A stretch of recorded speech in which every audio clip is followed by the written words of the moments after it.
안녕하세요. 빵모자 책장입니다. 오늘의 책은 현진건의 운수 좋은 날입니다.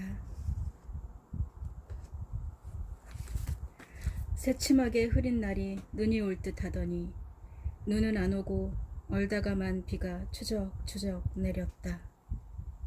이 날이야말로 동성문 안에서 인력 거꾼 노릇을 하는 김첨지에게는 오랜간만에 닥친 운수 좋은 날이었다. 앞집 마나님을 잔치길까지 모셔다 드린 것을 비롯하여 행여나 손님이 있을까 하고 정류장에서 어정어정하며 내리는 사람 하나하나에게 거의 비는 듯한 눈길을 보내고 있다가 마침내 교사인 듯한 사람을 동광학교까지 태워다 주었다. 첫 번에 30전, 둘째 번에 50전. 아침부터 그리 흔하지 않은 일이었다. 그야말로 재수가 좋아 근 열흘 동안 돈 구경도 못한 김첨지는 10전짜리 동전 서푼 또는 5푼이 찰깍하고 손바닥에 떨어질 때 거의 눈물을 흘릴 만큼 기뻐했다. 더구나 이날 이때에 이 80전이라는 돈이 그에게 얼마나 유용한지 몰랐다. 컬컬한 목에 술 한 잔도 적실 수 있고 그보다도 앓는 아내에게 설렁탕 한 그릇도 사다 줄 수 있기 때문이다. 그의 아내가 기침으로 클룩거리기는 벌써 한 달 이상이 되었다. 조밥도 굶기를 먹다시피 하는 형편이니 물론 약한 첩 써본 일이 없다. 일부러 쓰려면 못 쓸 것도 아니었으나 그는 병이란 놈에게 약을 주어 보내면 재미를 붙여서 자꾸 온다는 자기의 신조에 어디까지나 충실하였다. 따라서 의사에게 보인 적이 없으니 무슨 병인지는 알 수 없으나 반드시 누워가지고 일어나기는커녕 옆으로도 못 눕는 걸 보면 병이 중한 듯하다. 병이 이토록 심해지기는 열흘 전에 조밥을 먹고 체했기 때문이다.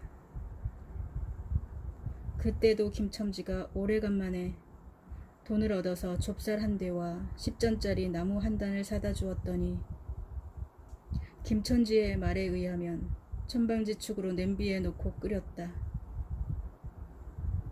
마음은 급하고 불길은 닿지 않아 채 익지도 않은 것을 숟가락도 없이 손으로 집어서 두 뼘의 주먹덩이 같은 혹이 붉어지도록 누가 빼앗을 듯이 처박질하더만 그날 저녁부터 가슴이 당긴다, 배가 아프다 하고 눈시울을 위로 치뜨고 소동을 피웠다. 그때 김첨지는 성을 내며 에이, 복 없는 것은 할 수 없어. 못 먹어 병, 먹어서 병, 어쩌란 말이야. 왜 눈을 바로 뜨지 못해? 하고 앓는 이의 뺨을 한번 때렸다. 치켜뜬 눈은 조금 바르게 되었지만 이슬이 맺히었다. 김첨지의 눈시울도 뜨끈뜨끈하였다. 환자는 그러고도 먹는 데는 물리지 않았다. 사흘 전부터 설렁탕 국물이 마시고 싶다고 남편을 졸랐다. 이런 조밥도 못 먹는 것이 설렁탕은 또 먹고 병나게? 라고 야단을 쳐보았건만 못 사주는 마음이 시원치는 않았다. 이제 설렁탕을 사줄 수도 있다. 앓는 어미 곁에서 배고파 보채는 3살 먹이 개똥이에게 죽을 사줄 수도 있다. 80전을 손에 쥔 김첨지의 마음은 넉넉하였다. 그러나 그의 행운은 그걸로 그치지 않았다. 땀과 빗물이 섞여 흐르는 목덜미를 기름주머니가 다 된 수건으로 닦으며 그 학교 문을 돌아 나올 때였다. 뒤에서 인력 꺼! 하고 부리는 소리가 났다. 자기를 불러 멈춘 사람이 그 학교 학생인 줄 김첨지는 한 번 보고 짐작할 수 있었다. 그 학생은 다짜고짜로 남대문 정거장까지 얼마요? 라고 물었다. 아마도 그 학교 기숙사에 있는데 겨울방학을 이용하여 고향에 가려는 것이리라. 오늘 가기로 작정은 하였건만 비는 오고 짐은 있고 해서 어찌할 줄 모르다가 마침 김첨지를 보고 뛰어나왔음이리라. 그렇지 않다면 왜 구두를 채 신지 못해서 질질 끌고 비록 두꺼운 옷을 입었을망정 계속해서 비를 맞으며 김첨지를 뒤쫓아 나왔으랴. 남대문 정거장까지 말씀입니까? 하고 김첨지는 잠깐 주저하였다. 그는 이 빗속에 우산 따위도 없이 그 먼 곳을 질벅거리고 가기가 싫었을까? 처음 것 둘째 것으로 그만 만족하였음일까? 아니다. 결코 아니다. 이상하게도 꼬리를 맞불고 덤비는 이 행운 앞에 조금 겁이 났던 것이다. 그리고 집을 나올 때 아내의 부탁이 마음에 걸렸다. 앞집 마나님이 부른다고 사람이 왔을 때 환자는 뼈만 남은 얼굴에 6월의 샘물 같은 유달리 크고 움푹한 눈에다 애걸하는 빛을 띄우며 오늘은 나가지 말아요. 제발 집에 붙어 있어요. 내가 이렇게 아픈데 하고 모기 소리같이 중얼거리며 숨을 걸그렁 하였다. 그래도 김첨지는 대수롭지 않은 듯이 아따 별소리를 다 하네. 맞불들고 앉아있으면 누가 먹여 살릴 줄 알아? 하고 뛰어나오려니까 환자가 붙잡을 듯이 팔을 내저으며 나가지 말라도 그러네. 그러면 일찍이 들어와요. 하고 목매인 소리가 뒤를 따랐다. 정거장까지 가잔 말을 들은 순간에 경련적으로 떠는 손, 유달리 큼직한 눈, 울듯한 아내의 얼굴이 김첨지의 눈앞에 아른아른하였다. 그래 남대문정까지 얼마란 말이오? 학생은 초조한 듯이 인력거꾼의 얼굴을 바라보며 혼잣말같이 인천차가 11시에 있고 그 다음에는 새벽 2시던가? 라고 중얼거린다. 이런 50점만 주십시오. 이 말이 저도 모를 사이에 불쑥 김첨지의 입에서 떨어졌다. 제 입으로 부르고도 스스로 그 엄청난 돈 액수에 놀랐다. 한꺼번에 이런 금액을 불러본 지가 그 얼마만인가. 그러자 그 돈 벌 용기에 환자에 대한 걱정이 없어지고 말았다.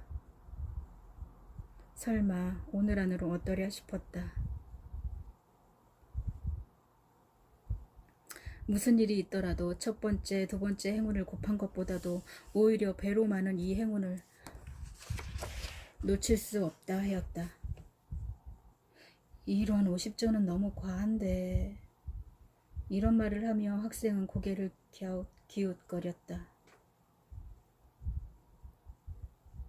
아니올시다. 여기서 거기가 10리를 넘는답니다. 또 이런 비 오는 날에는 좀 더 주셔야지요. 하고 빙글빙글 웃는 인력거꾼의 얼굴에는 숨길 수 없는 기쁨이 넘쳐 흘렀다. 그러면 달라는 대로 줄 터이니 빨리 가요. 관대한 어린 손님은 그런 말을 남기고 총총히 옷도 입고 짐도 챙기러 갈 대로 갔다. 그 학생을 태우고 나선 김첨지의 다리는 이상하게 가뿐하였다. 다름질을 한다기보다 거의 나는 듯하였다. 바퀴도 어떻게 빨리 도는지 마치 얼음 위를 달리는 스케이트처럼 미끄러져 가는 듯하였다. 언 땅에 비가 내려 미끄럽기도 하였다. 이윽고 끄는 이의 다리가 무거워졌다. 자기 집 가까이 다다른 까닭이다. 새삼스러운 염려가 그의 가슴을 눌렀다. 오늘은 나가지 말아요. 내가 이렇게 아픈데. 이런 말이 잉잉 그의 귀에 울렸다. 그리고 병자의 움쑥 들어간 눈이 원망하는 듯이 자기를 노려보는 듯하였다. 그러자 엉엉 하는 개똥이의 울음소리도 들리는 듯 싶다. 딸꾹딸꾹하고 숨 모으는 소리도 나는 듯 싶다.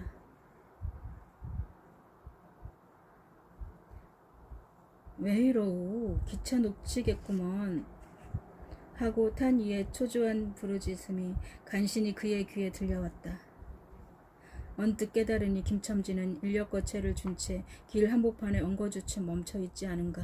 예. 하고 김첨지는 또다시 다름질하였다. 집이 점점 멀어져 갈수록 김첨지의 걸음에는 다시금 신이 나기 시작하였다. 다리를 빨리 움직여야만 쉴 새 없이 자기의 머리에 떠오르는 모든 근심과 걱정을 잊을 듯이.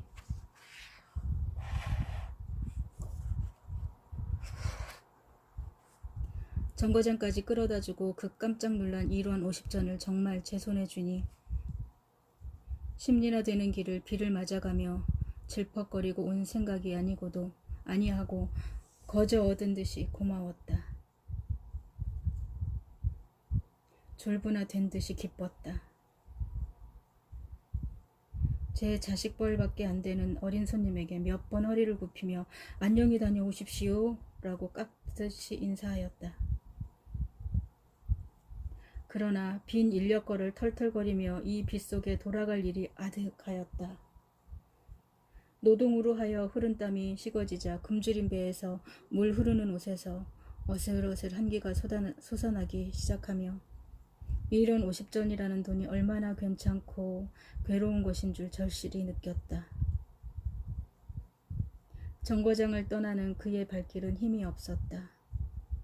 온몸이 궁상맞게 움츠러지며 당장 그 자리에 엎어져 못 일어날 것 같았다.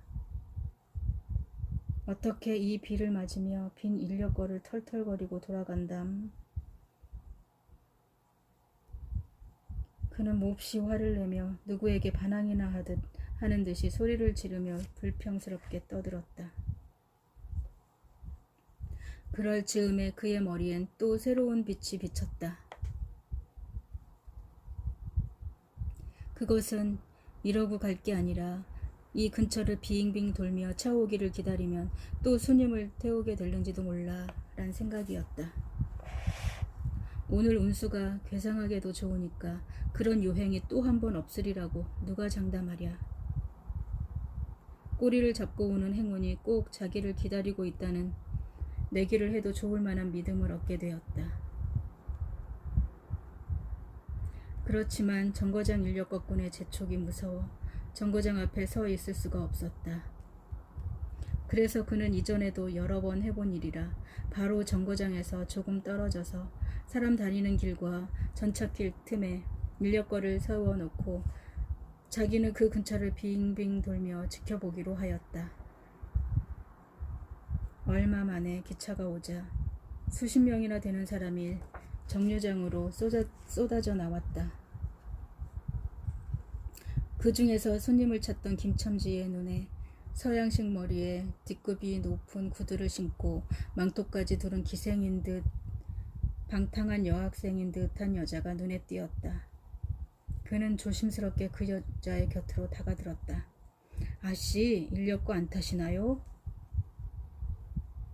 그 여학생인지 뭔지가 한참은 매우 교만한 태도를 하고 입술을 꼭 다문 채 김첨지를 거들떠보지도 않았다. 김첨지는 구경하는 거지나 무엇같이 계속 그의 기색을 살피며 아씨, 정거장 애들보다는 아주 싸게 모셔다 드리겠습니다. 댁이 어디신가요? 하고 추근추근하게도 그 여자가 들고 있는 일본식 가방에 손을 대었다. 왜 이래? 남 귀찮게. 소리를 병력같이 지르고는 돌아선다. 김첨지는 어랍시오 하고 물러섰다. 전차가 왔다. 김첨지는 원망스럽게 전차 타는 이를 노리고 있었다. 그러나 그의 예감은 틀리지 않았다. 전차가 빡빡하게 사람을 싣고 움직이기 시작하였을 때 남은 손님 하나가 있었다.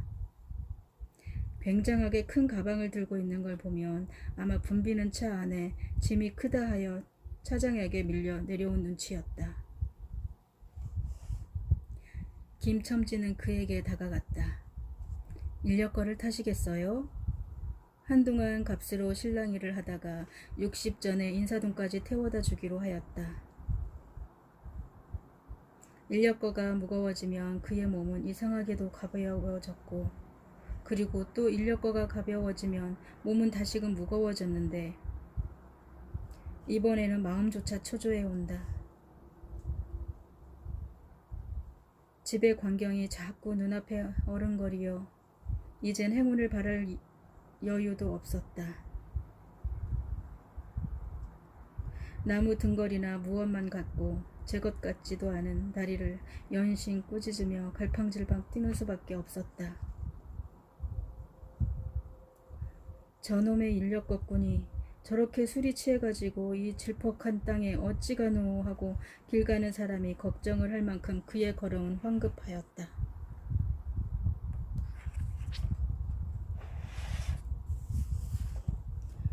흐리고 비오는 하늘은 어둠침침하게 벌써 황혼에 가까운 듯하다.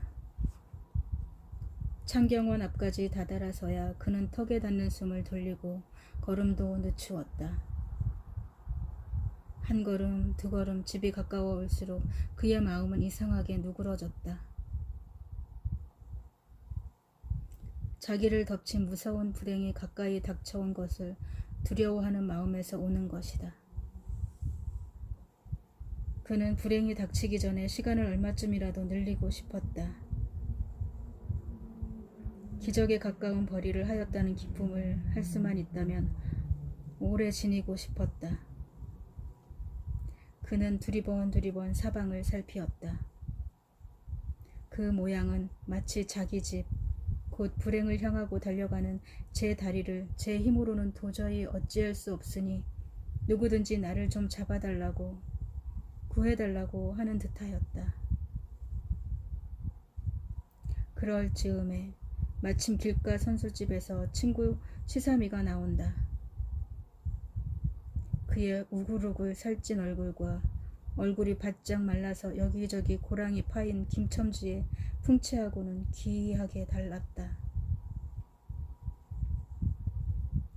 여보게 김첨지, 자네 문 안으로 들어갔다 오는 모양이네. 돈 많이 벌었을 테니 한잔하게. 뚱뚱 보는 말라깽이를 보자마자 부르짖었다. 그 목소리는 몸짓과 딴판으로 연하고 싹싹하였다. 김첨지는 이 친구를 만난 게 얼마나 반가운지 몰랐다.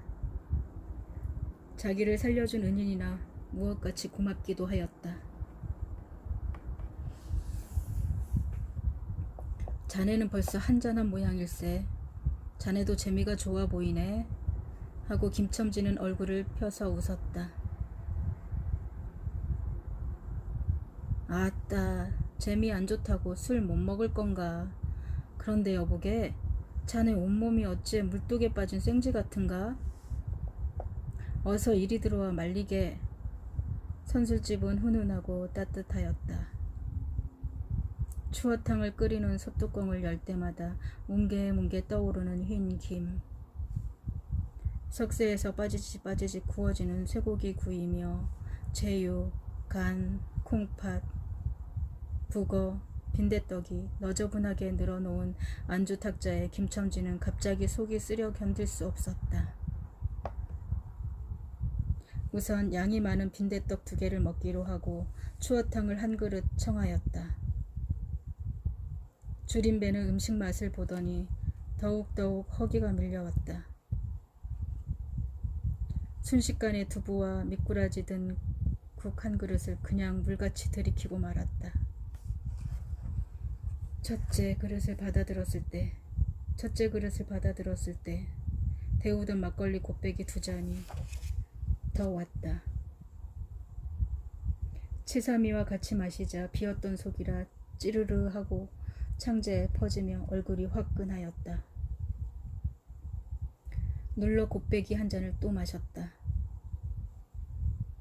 김첨지의 눈은 벌써 조금씩 풀리기 시작하였다. 석쇠에 얹힌 떡 2개를 숭덩숭덩 썰어서 볼을 볼록거리며 또 곱빼기 2잔을 부어라 하였다. 치삼이는 의아한 듯이 김첨지를 보며 여보게 또 붓다니 벌써 우리가 넉 잔씩 먹었네. 돈이 40전일세. 아따 이 사람아 40전이 그리 끔찍하냐? 오늘 내가 돈을 막 벌었어. 참 오늘 운수가 좋았다네. 그래? 얼마를 벌었단 말인가? 30원을 벌었어. 30원을. 이런 이봐. 술을 왜 안 부어? 괜찮다. 괜찮아. 막 먹어도 상관이 없어. 오늘 돈 산더미같이 벌었는데. 이 사람 취했군. 그만두세. 이 사람아 이걸 먹고 취할 나야? 어서 더 먹어. 하고는 치삼이의 귀를 잡아치며 부르짖었다. 그리고 술을 붓는 15살 됨직한 아이에게로 달려들며 이봐 왜 술을 붓지 않아? 라고 야단을 쳤다. 술 붓는 아이는 히히 웃고 치삼이를 보며 문의하는 듯이 눈짓을 하였다. 주정꾼이 이 눈치를 알아보고 화를 버럭 내며 이런 놈들 같으니 이놈 내가 돈이 없을 줄 알고? 하자마자 허리춤을 훔척훔척 하더니 1원짜리 한 장을 꺼내어 중대가리 앞에 펄쩍 집어던졌다. 그 통에 몇 푼 은전이 쩔그랑하며 떨어진다. 여보게 돈 떨어졌네. 왜 돈을 막 흘리는가? 치삼이는 이런 말을 하며 돈을 줍는다. 김첨지는 치환 중에도 눈을 크게 떠서 땅을 내려다보다가 갑자기 제 하는 짓이 너무 못마땅하다는 듯이 더욱 성을 내며 봐라 봐 이놈들아 내가 돈이 없나 나쁜 놈들 같으니 하고 치삼이가 주워주는 돈을 받아들고 벽으로 던져버린다.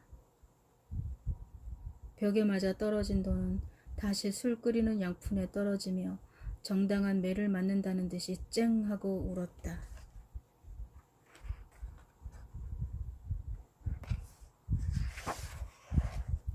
곱빼기 2잔은 또 부어질 겨를도 없이 마셔버리고 말았다.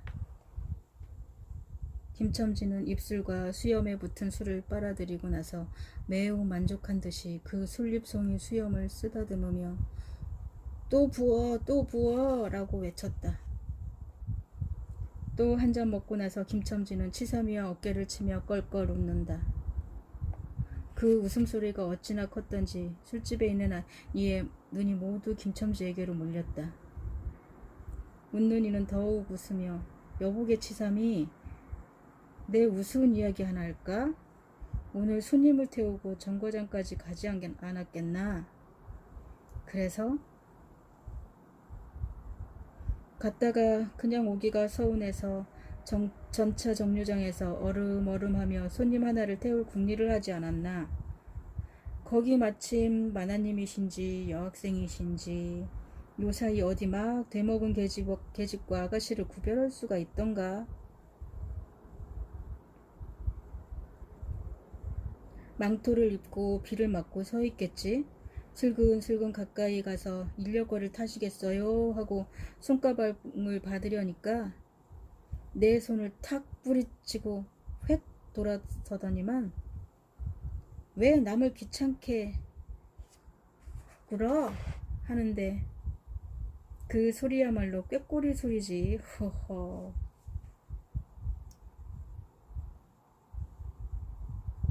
김첨지도 따라서 정말 꾀꼬리 같은 소리를 내었다. 모든 사람을 일시에 웃었다. 왜 남을 이렇게 귀찮게 굴어?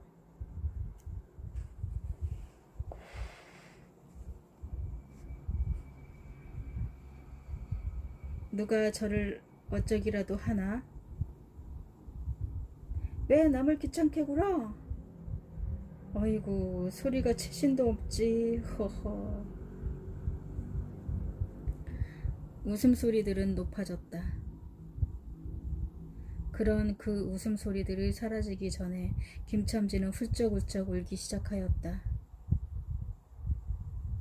치삼이는 어이없이 주정뱅이를 바라보며 금방 웃더니 우는 건 무슨 일인가? 김첨지는 계속 코를 들이마시며 우리 마누라가 죽었다네.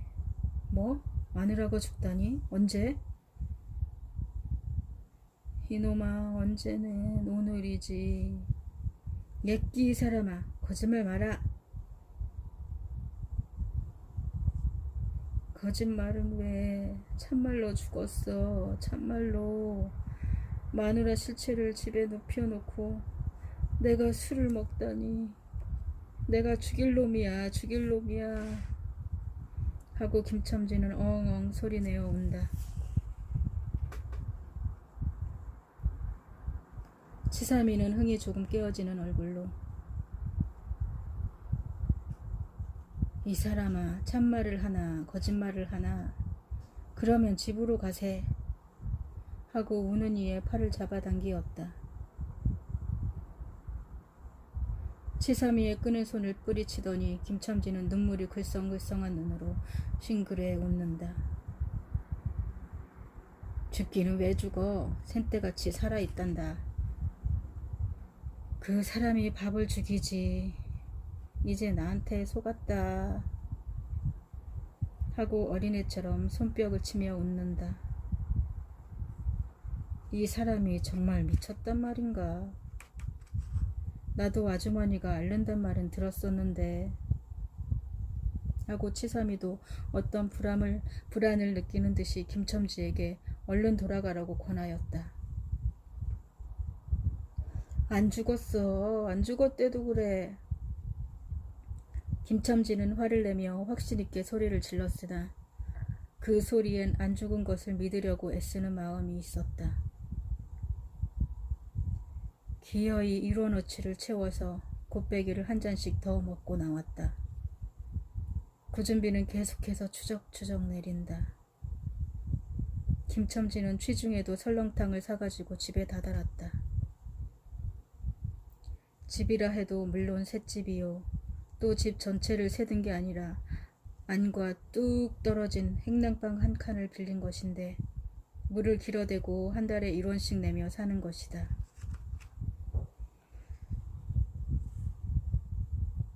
만일 김첨지가 취한 기운이 없었다면 한 발을 대문에 들여놓았을 때 그곳에서 흐르고 있는 고요함의 다리가 떨렸으리라. 쿨룩거리는 기침소리도 들을 수 없다. 그르렁거리는 숨소리조차 들을 수 없다. 다만 이 무덤 같은 침묵을 깨트리는 한층 더 침묵을 깊게 하고 불길하게 하는 빡빡거리는 그윽한 소리. 어린애의 젖바는 소리가 날 뿐이다. 만일 청각이 예민한 이 같으면 그 빡빡 소리는 빨고만 있을 뿐이요. 꿀떡꿀떡하고 젖 넘어가는 소리가 없으니 빈 젖을 빤다는 것도 짐작할는지 모르리라.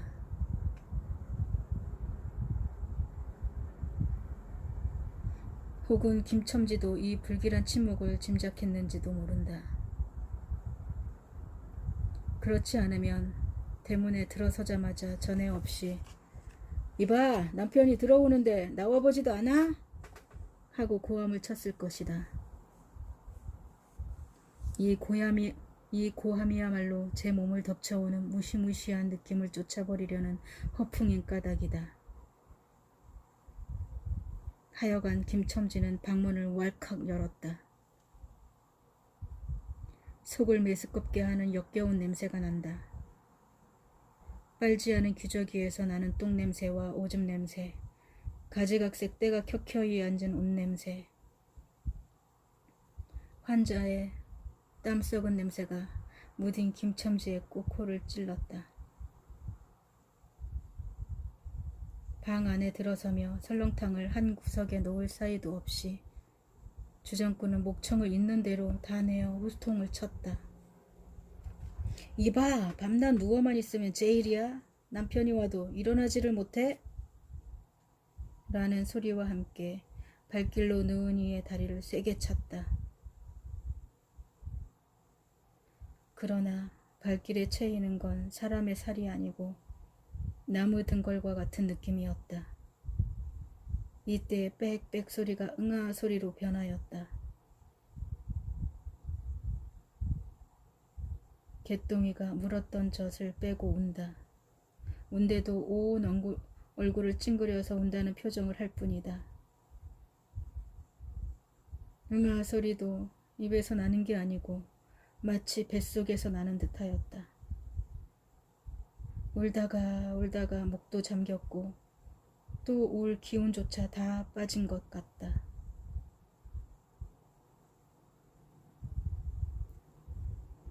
발로 차도 반응이 없자 남편은 아내의 머리맡으로 달려들어 그야말로 까치집 같은 환자의 머리를 잡고 흔들며 이봐, 말을 해, 말을. 입이 붙었어? 응, 이것 봐. 아무 말이 없네. 이 사람아, 죽었단 말이냐? 왜 말이 없어? 응, 이 또 대답이 없네. 정말 죽었나 보이? 이러다가 느은이의 흰 창이 검은 창을 덮은 위로 치뜬 눈을 알아보자마자 이 눈, 왜 나를 바로 보지 못하고 천장만 바라보느냐, 응? 하는 말 끝엔 목이 메이었다. 그러자 산 사람의 눈에서 떨어진 닭똥 같은 눈물이 죽은 이의 뻣뻣한 얼굴을 어룽어룽 적시었다. 문득 김첨지는 미친 듯이 제 얼굴을 죽은 이의 얼굴에 한데 비비비대며 중얼거렸다.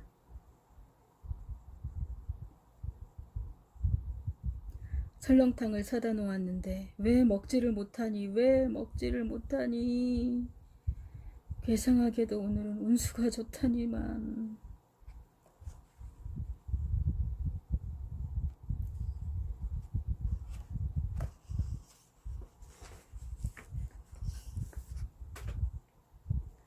좋은 시간 되셨나요? 지금까지 한국 단편 소설 중 현진건의 운수 좋은 날이었습니다. 저는 빵모자 책장이었습니다. 구독, 좋아요, 댓글은 저에게 크나큰 힘이 됩니다.